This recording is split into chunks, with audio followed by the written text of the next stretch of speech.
Wabarakatuh. Perkenalkan, nama saya Marlina Salama, NIM D02225543.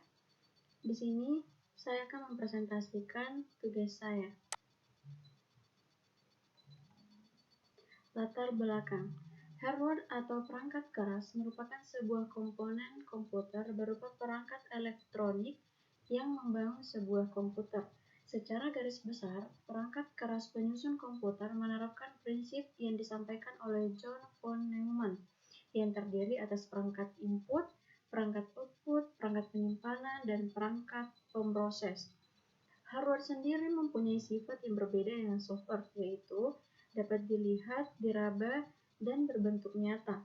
Namun, dalam pengembangannya, banyak dari masyarakat yang belum mengenal perangkat keras, terutama komputer, yang menjadi faktor perkembangan teknologi saat ini. Kita akan membahas materi yang pertama, penggunaan hardware pada PC atau komputer dan laptop. Yang kedua, perkembangan hardware dalam elektronik komputer.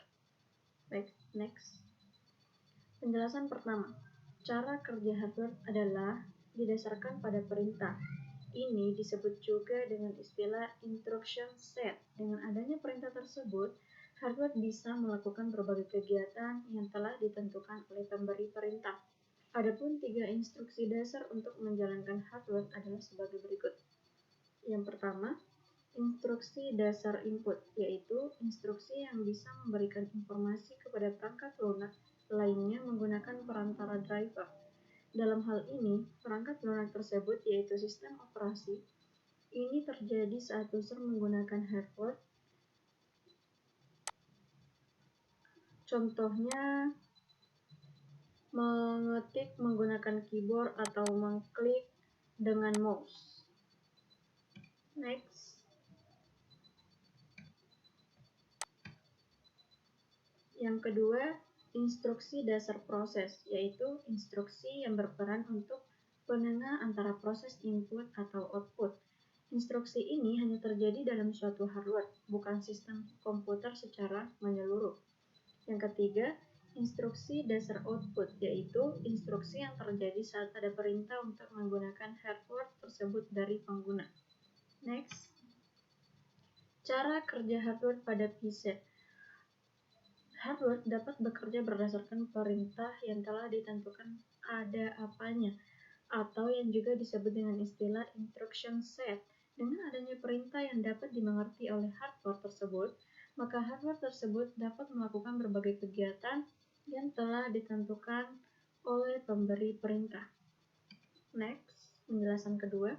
Sebagai perangkat elektronik dengan fitur canggih yang dapat mempermudah penggunanya, laptop dibekali dengan berbagai komponen hardware dengan fungsinya masing-masing. Jika komponen-komponen tersebut bekerja dengan baik, maka kamu dapat melakukan berbagai aktivitas kerja dengan laptop, mulai dari mengetik, mengedit video, mengedit foto atau video, atau sekedar melakukan browsing hingga video conference. Adapun komponen-komponennya yaitu casing. Casing berfungsi melindungi komponen bagian dalam laptop dari debu atau kotoran cairan hingga gangguan listrik.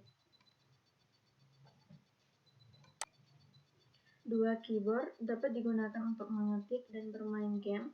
Fungsi utamanya adalah memberikan perintah atau input data berupa angka, huruf, dan simbol. Yang ketiga, touchpad. Touchpad adalah bantalan sentuh yang memiliki fungsi sama seperti mouse.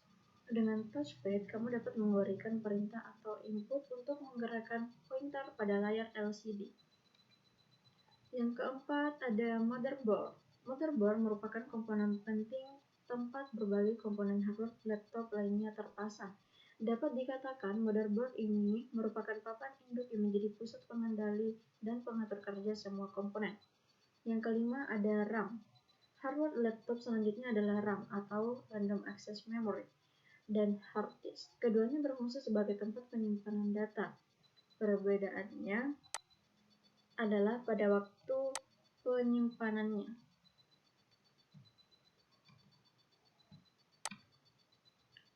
Perkembangan hardware di elektronik komputer.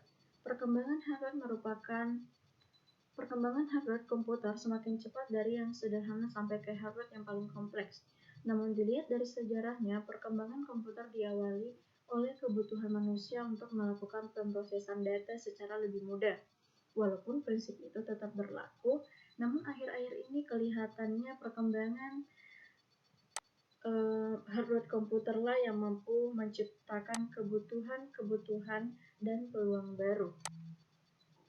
Sebagai contoh, ketika ditemukan komponen-komponen hardware yang lebih kecil dan iPod muncul, maka terciptalah kebutuhan baru di dunia musik.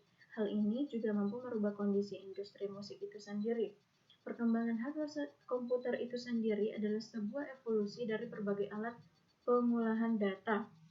Adalah seorang Charles Babbage yang pertama kali mengenalkan komputer yang pertama. Namun, pada periode ini, komputer hanya digunakan untuk operasi matematika. Baru setelah 1940, komputer digunakan untuk mengolah data yang lebih luas.